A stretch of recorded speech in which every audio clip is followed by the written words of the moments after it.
नमस्कार दोस्तों, एक सवाल जरा सोचिए। अगर इंडियन एजुकेशन सिस्टम सच में इतना ही परफेक्ट होता तो देश के टैलेंटेड बच्चे अपने आप पर हर रोज डाउट क्यों करते। सोचो जरा, सुबह 6 बजे का अलार्म बजता है, नींद पूरी नहीं होती, स्कूल बैग कंधों पर बोझ बन जाता है और मन में एक ही थॉट घूमता रहता है, बस किसी तरह आज के दिन निकल जाए। ये सिर्फ थकान नहीं होती दोस्तों, ये एक साइलेंट प्रेशर होता है जो हर स्टूडेंट महसूस करता है कभी ना कभी, पर बोल नहीं पाता। हमारे देश में पढ़ाई सिर्फ लर्निंग नहीं होती, वो एक रेस होती है। रेस मार्क्स की, रेस रैंक्स की, रेस कंपैरिजन की, और इसी रेस में सब भाग रहे होते हैं, पर ज्यादातर लोगों को ये पता भी नहीं होता कि वो भाग क्यों रहे हैं। क्लासरूम के अंदर हम स्टूडेंट, पर सिस्टम के लिए हम सिर्फ एक रोल नंबर, अटेंडेंस, परसेंटेज और रिजल्ट के चार्ट बन जाते हैं। और सबसे अजीब बात यह है कि इस रेस में भागते भागते किसी को ये भी नहीं बताया जाता कि फिनिश लाइन एक्चुअली है कहाँ। इंडियन एजुकेशन सिस्टम हमें पढ़ना सिखाता है, पर खुद को समझना बिल्कुल भी नहीं।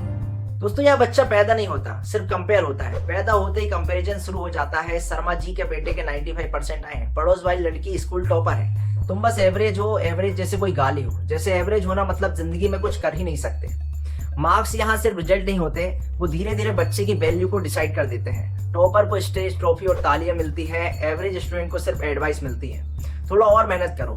और जो फेल होता है उसे मिलता है सिर्फ साइलेंस। इस सिस्टम में एक चीज कॉमन है दोस्तों, वो है प्रेशर। पेरेंट्स का प्रेशर जो अपने सपने बच्चों के कंधों पर रख देते हैं। सोसाइटी का प्रेशर जो सिर्फ सक्सेस देखती है लेकिन स्ट्रगल नहीं। और फ्यूचर का प्रेशर जो अभी आया भी नहीं है पर डरा जरूर देता है। और इसी प्रेशर में कई बार टैलेंट दब जाता है, कॉन्फिडेंस टूट जाता है और बच्चा जीना नहीं सिर्फ सर्वाइव करना सीख जाता है। दोस्तों, इंडियन एजुकेशन सिस्टम का एक कड़वा सच ये भी है कि यह याद रखना ज्यादा इंपॉर्टेंट होता है समझने से ज्यादा। अगर आंसर रटा हुआ है तो आप इंटेलिजेंट हो, अगर तुम क्यों और कैसे पूछ लेते हो तो तुम स्लो हो। यहाँ थिंकिंग से ज्यादा मेमोरी टेस्ट होता है। क्रिएटिविटी सिलेबस के बाहर होती है, और सिलेबस के बाहर का मतलब होता है एग्जाम में नहीं आएगा।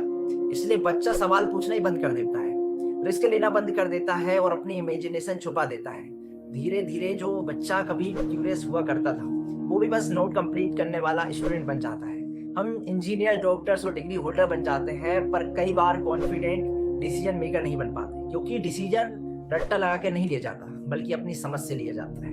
दोस्तों, इस कहानी में टीचर गलत नहीं होता, वो भी इसी सिस्टम का हिस्सा होता है। उन पर सिलेबस का प्रेशर होता है, रिजल्ट का प्रेशर होता है और लिमिटेड टाइम का भी प्रेशर होता है। कुछ टीचर सच में जिंदगी बना देते हैं, वो एक सेंटेंस से स्टूडेंट का कॉन्फिडेंस बदल देते हैं। और कुछ टीचर सिर्फ चैप्टर खत्म कर देते हैं, क्योंकि उनके पास भी चॉइस नहीं होती। हर टीचर इंस्पायर नहीं कर पाता, क्योंकि हर टीचर को भी कभी इंस्पायर होने का मौका नहीं मिला होता। सिस्टम उनसे भी सिर्फ एक ही चीज मांगता है, वो है रिजल्ट, रैंक्स। और इसी पूरे प्रोसेस में स्टूडेंट एक प्रोजेक्ट बन जाता है जिसका फाइनल आउटपुट सिर्फ एक चीज होती है, वो है मार्कशीट।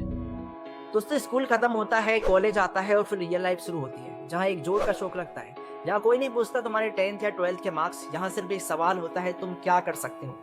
तब समझ आता है कि रियल लाइफ के एग्जाम्स MCQ नहीं होते, यहाँ ऑप्शंस ABCD भी नहीं मिलते, यहाँ डिसीजंस लेने पड़ते हैं और गलतियों के मार्क्स काटने वाला कोई टीचर भी नहीं होता। और जो चीज़ें सिस्टम ने हमें नहीं सिखाई, फेलियर से डील करना, कन्फ्यूजन में काम लेना और खुद पर भरोसा रखना, वो सब हमें यहाँ अपने आप सीखना पड़ता है। सच ये दोस्तों, इंडियन एजुकेशन सिस्टम परफेक्ट नहीं है, पर तुम भी वीक नहीं हो। अगर तुम एवरेज रहे हो, कभी फेल हुए हो या आज कंफ्यूजन में हो, इसका मतलब ये नहीं कि तुम में कैपेबिलिटी कम है। इसका मतलब सिर्फ इतना है कि तुम एक ऐसे सिस्टम में थे जो हर टैलेंट को मेजर नहीं कर पाता। मार्क्स तुम्हारी इंटेलिजेंस डिफाइन नहीं करती, डिग्री तुम्हारी औकात डिसाइड नहीं करती। जिंदगी का असली एग्जाम तब शुरू होता है जहाँ सिलेबस तुम खुद बनते हो और रिजल्ट तुम्हारी हिम्मत, कंसिस्टेंसी और करेज से डिसाइड होता है। इसलिए पिछले फेलियर को सेम मत बनाओ, उन्हें फीडबैक बनाओ। सिस्टम से जो नहीं मिला वो खुद से डेवलप करो, क्योंकि याद रखना दोस्तों, एजुकेशन सिस्टम तुम्हें लिमिट कर सकता है पर तुम्हारी ग्रोथ को नहीं।